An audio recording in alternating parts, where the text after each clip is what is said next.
Ever send a text message? Stream a movie. Maybe hit save on your phone. It's all thanks to this guy, Claude Shannon. This deep dive, we're going way beyond just bits and bytes. We're going to uncover the mind, the actual person who shaped, well, our digital age. And I gotta admit, I'm pretty stoked to tackle this one. Well, he's a fascinating figure. Yeah. I mean, he wasn't just a mathematician, which you would think. He was a tinkerer, he was a code breaker, and get this, even a juggling enthusiast. Wow. But to really get his impact, we got to start with his big one, information theory.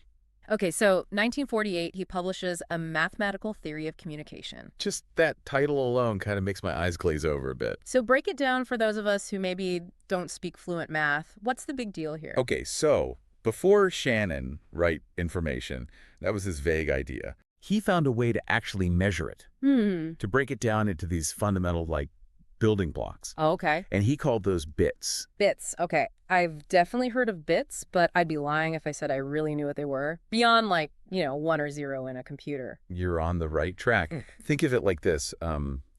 Just like atoms are the building blocks of, matter, right? Okay, yeah. Bits are the building blocks of information.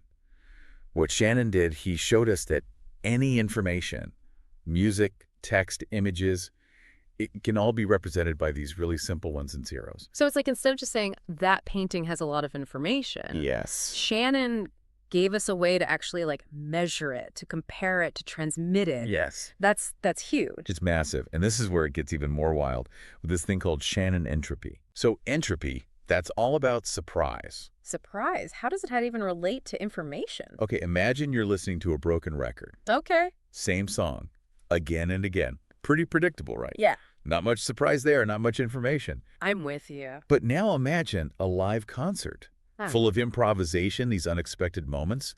That's high entropy, lots of surprise, tons of information. So a predictable message, that's low entropy, and a less predictable one, that's high entropy. Bingo. Okay, that makes sense. But how do we actually, use this idea? Data compression. Think about that.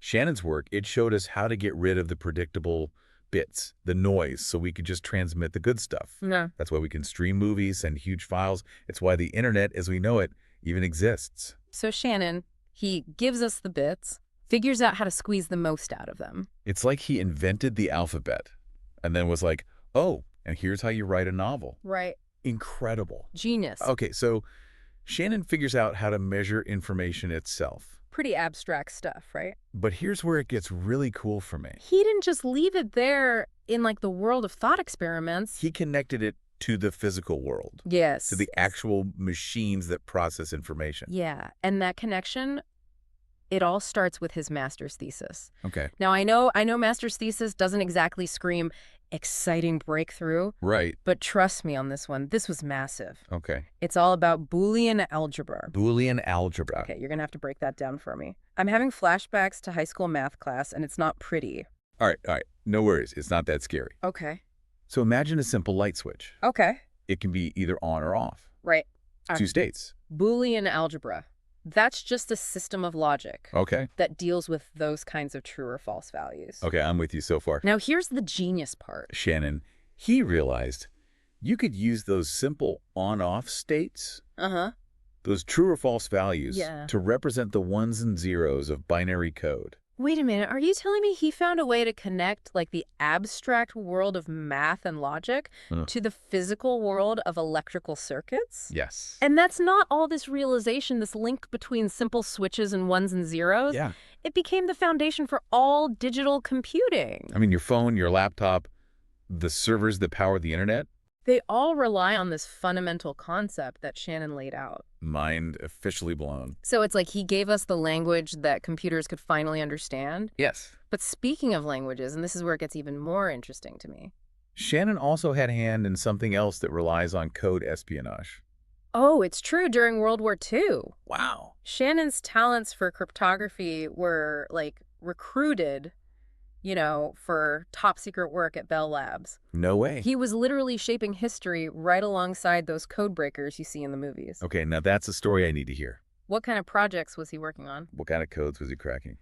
So one of his most significant projects involved securing transatlantic phone calls between Churchill and Roosevelt. Oh, wow. I mean, can you imagine the stakes. The fate of the war potentially hinging on the secrecy of these conversations? No pressure or anything. So how did they make sure those conversations were safe from enemy ears? So Shannon helped develop this system called Sigsaly, Okay. and it used this really clever technique called frequency hopping. Oh, yeah. So instead of transmitting on a single radio frequency, Right. which the enemy could just intercept, Right. they would constantly switch frequencies throughout the conversation. So it's like a moving target Exactly. for anyone trying to eavesdrop. That's brilliant. It was cutting edge, especially combined with something else. Called one-time pad encryption. Okay. This meant that each message used a unique, randomly generated key, That was never used again. making it practically unbreakable. Wow, so he wasn't just defining the theory of information. He was putting it into practice to protect the free world. Exactly. And, you know, those wartime experiences weren't just a side project for Shannon. Okay. They directly fueled his later breakthroughs in cryptography. Because, you see, Shannon wasn't content with just solving, like, the practical problems. Yeah. He wanted to define the entire theory of secrecy itself. Oh, we talked about bits. Circuits. Even, like, wartime code breaking. And now we've got Shannon This master of information. turning his attention to the very idea of secrecy itself. So, What did he find when he went digging into the theory behind it all? well, 1949, he Hmm. publishes this paper, Communication Theory of Secrecy Systems. Okay. And in typical Shannon fashion, he approaches it in a way no one else had even thought of. How so? He treated cryptography. The art of secret codes. Like a noisy communication channel. Oh, wow. Remember those? Yeah, it's all coming back to me now. It's like he's connecting these seemingly unrelated areas, just like he did with the math and the circuits. Yeah, It's like you could see these patterns. hidden beneath the surface of everything. Yes. And Shannon realized, That good encryption, the kind that keeps your messages safe from prying eyes, right, it's all about maximizing the uncertainty okay, for anyone who's trying to eavesdrop. so more entropy equals more secrecy. Yes. It's like throwing a message into a crowded room. And hoping it reaches the right person without anyone else understanding it. Exactly. Yeah. Now, Shannon actually proved Yeah. that something called the one-time pad Okay. is theoretically unbreakable. Really? Yeah, you remember that super secure system? Yeah. Used back in World War II. The one with the randomly generated key? That's the one. Okay. Shannon showed that as long as that key is truly random Okay. and only used once, it's impossible to crack. Wow. The problem is... True randomness. Yeah. That's a tough one to find, even for computers. So you can have these unbreakable codes, in theory, Right. but the real world is a little messier. Always. It's this constant back and forth. Code makers trying to stay one step ahead of the code breakers. Absolutely. Yeah. But here's the thing. Shannon's work, Yeah. it wasn't just about, like, creating some unbreakable code. Okay. It was about understanding the limits of secrecy itself, the fundamental principles of how we protect information. That's incredible. You know what's amazing to me? We've only scratched the surface of this guy's interests. We talked about how he was this code breaker. An AI pioneer. And on top of all of that, the juggling. Right. This guy was like the ultimate Renaissance man. He really was. Was there anything Claude Shannon couldn't do? Well, you know, he did have a reputation for being able to explain these incredibly complex ideas in a way that anybody could understand. Maybe we should try our hand at that.